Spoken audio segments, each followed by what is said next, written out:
அம்மா உள்ள யாருமா? அம்மா வணக்கம். வணக்கம். வர தேர்தல்ல மறக்காம எங்களுக்கு ஓட்டு போட்டுருங்க. ஐயா ஜெயிச்சாருனா மக்களுக்கு நிறைய நல்லது பண்ணுவாரு. ஓட்டு தானே ஓட்டா போச்சு. ஐயா 18 வயசுக்கு மேல உள்ளவங்க உங்க குடும்பத்துல எத்தனை பேரு? ஏன் ஆபாசமா ஏதாவது காமிக்க போறீங்களா? டேய் நாங்க 3 பேர் தான். அது கொடுப்பா. ஒரு ஓட்டுக்கு 5000 தரோம். இதுல மொத்தம் 15000 இருக்கு.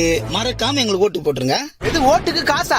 எடுத்துன்னு போய். ஏய் மவனே, வீட்டுல எண்ணெய் இல்ல, அரிசி இல்ல, பருப்பு இல்ல, செருப்பு இல்ல, அது திணியாச்சுக்கோ. சொல்றத கையில இப்ப வர பணத்தை யாவுன்னா குடும்பத்துல கஷ்டமா இருக்குதுப்பா. கஷ்டமா இருக்குதா? கொடுங்க. கண்டிப்பா எங்க 3 பேரோட ஓட்டு உங்களுக்கு தான். நன்றியா.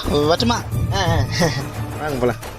டேய், ஓட்டுக்கு காசு வாங்க மாட்டேன் சொல்லி பாட்டெல்லாம் பாடிட்டு இப்படி நீயே அசிமா காசு வாங்கிட்டியாடா? எதுக்குடா வாங்கின? அம்மா, அப்பா வீட்டுல கஷ்டம்னாரு.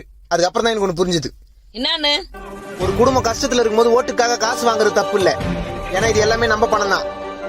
ஆனா ஐயோ, ஓட்டுக்கு காசு வாங்கிட்டுமே, காசு கொடுத்தவங்களுக்கு ஓட்டு போடணுங்கிறது தான் தப்பு.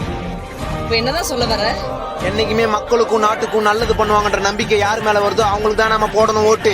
டேய் மகனே, நீ சொல்றது எதுவும் புரியாது. அப்ப காசு கொடுத்தவங்களுக்கு ஓட்டு போட மாட்டியா? முடியாது. எலெக்ஷன்ல யாரு தான் ஜெயிப்பா? தெரியாது. டேய், அப்ப வந்து போனவங்களுக்கு நெஞ்சார்ந்த நன்றிகள்.